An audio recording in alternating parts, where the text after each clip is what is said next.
Good morning, good evening, good afternoon, and remember, Context is Everything Media Network founder and CEO John Michael is reading a textbook, cover to cover, and this one is from 1940. This is an American history textbook from 1940, and here we're on chapter 12.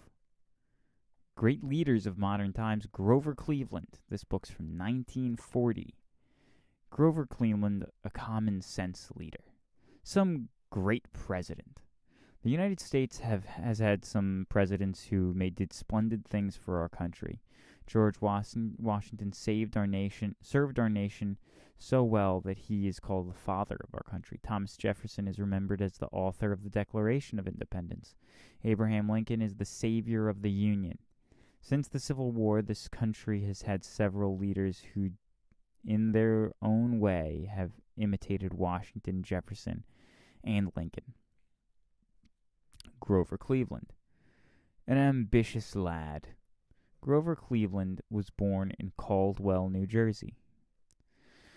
His father, a minister, was called to the church in Buffalo, New York, and took his family with him.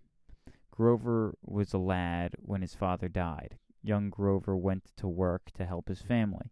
His first job was in a grocery store. It was a case of hard work and poor pay. $50 a year was all he earned for the first year. This was less than $1 a week. Young Grover Cleveland was tired at night. A day waiting on customers, lifting barrels and boxes, and cleaning out the store left aching muscles. Tired or not, he knew there was only one way to get ahead, and that was by educating himself. Grover Cleveland was not a weakling. He was no weakling. He often read and studied far into the night. He had got along so well that he was given a position as a teacher in the asylum for the Build. Cleveland kept on studying, and before long he was practicing lawyer. Cleveland in politics. As well as many lawyers do, Cleveland entered politics. He advanced step by step. First, he was elected sheriff of Erie County, New York. A few years later, Cleveland was elected mayor of Buffalo.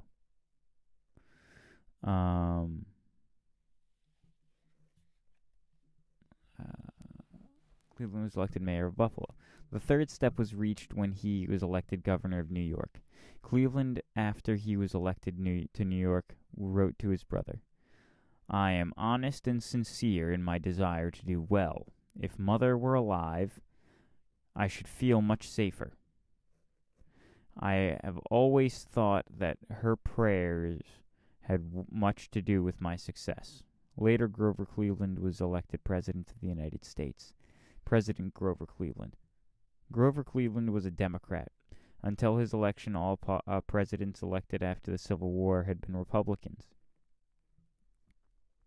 It has been said that Cleveland, before his election as president, had never been to Washington. He did not even know where the White House was located. He found it, however, and for 2 terms he served the people. Knew they had an honest man in the White House. Cleveland found that conditions were not very good in the government offices of Washington. Some of his presidents before Cleveland sometimes gave jobs to political friends. These friends were not capable in the jobs in which they were serving. Cleveland was not the type of man to put people in office if they were not capable, even though they were his friends. This story is told of how on one occasion there was a vacant government position. This position paid very fine salary. The president could appoint any man he chose to fill the position. Cleveland believed that the man in Washington best fitted for the position was a Negro. Grover Cleveland declared to appoint this individual. That was a brave thing to do in those days, soon after the Civil War. This book was written in 1940. The Problem of Hawaii. Another incident will show the honesty and fairness of Grover Cleveland. Far out in the Pacific Ocean is a group of islands called Hawaii and Ions, the Hawaiian Islands.